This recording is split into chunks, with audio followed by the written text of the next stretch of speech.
چلا ہے یہی کہہ کے یا مصطفیٰ مدینے بلا لیجیے. ہے نا, ٹھنڈ کا موسم ہے اور ابھی آپ کے امام صاحب بھی تقریر کریں گے. اللہ ان کے عمر میں سلامت رکھے, اللہ انہیں حفاظت میں رکھے کہ قائم نگر کی سرزمین پر کل تک جو 5 10 20 نمازی نظر آ رہے تھے, اللہ نے ان کی زبان میں وہ تاثیر دی اور لوگوں کو جگایا, ایمان کی تازگی دی, محبت دی, دعوت سخن بانٹی. اور وہ دعوت کیسی؟ اللہ کا ذکر اور اللہ کے رسول کا ذکر, سبحان اللہ سبحان اللہ. اور لوگوں کو ایک پیغام دیا, اے مومنو, اے ایمان والو, کسی حال میں رہو گے لیکن نماز معاف نہیں.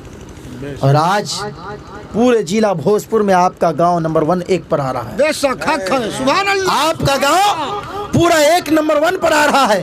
قسم خدا کی, انہوں نے تو آپ کو آگاہ کی, انہوں نے تو آپ کو تیار کیا. ہدایت تو رب کعبہ نے دیا. مچل کر بولے جذبہ یقیناً انہوں نے پیدا کی.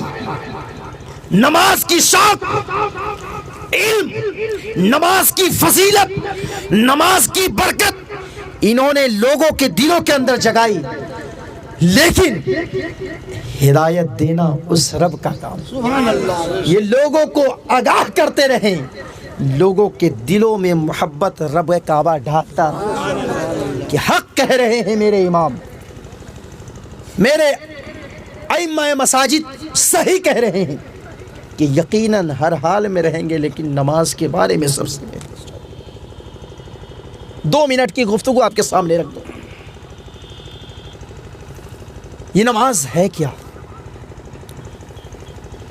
آمنہ کے لال ارشاد فرماتے ہیں, نماز میری آنکھوں کی ٹھنڈک ہے. بے شک, سبحان اللہ سبحان اللہ. نماز مومنوں کی عبادت ہے.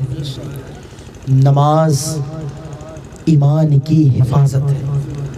نماز مومنوں کی جان ہے, قبر کی مکان ہے. بولے سبحان اللہ. نماز مومنوں کی جان ہے, قبر کی مکان ہے, قبر میں مکان ہے.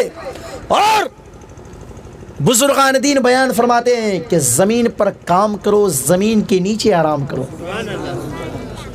زمین پر کام کرو, زمین کے نیچے آرام کرو. اے لوگو جہاں بھی رہو. بہت سارے لوگ ایسا سوچتے ہیں کہ امام کے پیچھے نماز نہیں پڑھا ہماری نماز قضا ہو گئی. بہت سارے لوگوں کا ذہن ہے ایسا, اور وہ اسی وجہ سے کترا جاتے ہیں. آپ کسی کام میں مشغول تھے یا کام میں رہے, وقت جماعت نہ پکڑ پائیں, لیکن اس وقت تک ایک وقت کا نماز قضا نہیں ہوتا جب تک کہ دوسرے وقت کا اذان کا ٹائم شروع نہ ہو جائے, دوسرے وقت کا نماز کا سمے شروع نہ ہو جائے. نماز فرض ہے, جماعت کا اور زیادہ ثواب ہے. جماعت فرض نہیں ہے. بہت سارے لوگ کترا کے اس وجہ سے بھی نماز چھوڑ دیتے ہیں, لیکن میں ان سے چاہوں گا کہ جماعت میں جو آپ ائمہ مساجد کے پیچھے نماز پڑھتے ہیں اس کی بے شمار فضیلت ہے.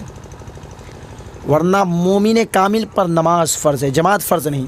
اور کچھ لوگ ایسے ہیں جو سوچتے ہیں نا کہ امام صاحب کے پیچھے نماز نہیں پڑھا, کیا فائدہ جانے سے, ایک وقت کی نماز چھوٹ گئی. تو بہت سارے لوگوں کی ذہن تبدیل ہو جاتی ہے, بدل جاتی ہے. اللہ اکبر. اللہ ارشاد فرماتا ہے کہ اے ایمان والو, تم نماز پڑھنے کا جذبہ تو پیدا کرو. اگر تم ایک وقت کی نماز پڑھو گے دوسرے وقت کی عادت میں ڈال دوں گا. سبحان اللہ سبحان اللہ سبحان اللہ. تم ایک وقت کی عبادت کرنے کے لیے میرے بارگاہ میں آؤ گے, میرے مسجد میں آؤ گے, میری عبادت گاہ میں آؤ گے, دوسرے وقت کی فکر میں خود ہی ڈال دوں گا. آؤ تو صحیح, تیار ہو تو صحیح, ایمان لاؤ تو صحیح, یقین رکھو تو صحیح. اور اس دنیا میں ہے جب تک ہے یارو, کسی کی زندگی کا کوئی حال نہ پوچھا جائے گا. یہ زندگی کیا ہے؟ چند لمحے کی. ابھی ہم روڈ پر گئے, فلاں شخص کا ایکسیڈنٹ ہو گیا, ہمیں صرف ہم کو اور آپ کو یہی سنائی دیتا. ابھی تو صحیح تھا, آپ مجمع میں بیٹھا تھا, اٹھ کر گیا, ایکسیڈنٹ ہو گیا. لیکن وَلَن يُؤَخِّرَ اللَّهُ نَفْسًا إِذَا جَاءَ أَجَلُهَا, موت کہاں آئے گی کسی کو خبر نہیں. موت کب کس کی کہاں آ جائے. ہم نے تو ارے یار دیکھا ہے کہ کتنی علماء کرام تقریر کرتے کرتے اللہ کے پیارے ہو گئے. آپ نے موبائل چلاتے ہوں گے نا, بہت سارے لوگ یوٹیوب, گوگل, فیس بک چلاتے ہیں نا, تو اچھی چیزیں دیکھا کیجیے. اللہ نے ان کی موت بھی دی تو اپنی تعریف کرتے کرتے ان کو بلایا. اللہ نے انہیں ان کی روح کو حضرت اسرائیل علیہ السلام سے قبض کروائی تو ان کی زبان پر کسی اور کی تعریف نہیں, اللہ کا ذکر تھا. بولے سبحان اللہ. تو زندگی پتا تو چلتا ہے کہ زندگی ہے, لیکن موت کب آ جائے گی کسی کو پتا نہیں. تو موت سے پہلے وہاں کی تیاری کیجیے. ہم سب کریں, ہم بھی کریں, آپ بھی کریے, تیاری کیجیے. یقیناً یہ تیاری اگر ہو جائے گی تو روز محشر میں سب کا بیڑا پار ہوگا. اور اللہ کی بارگاہ میں دعا ہے کہ مالک و مولا, میں نے جو گفتگو آپ کے سامنے رکھی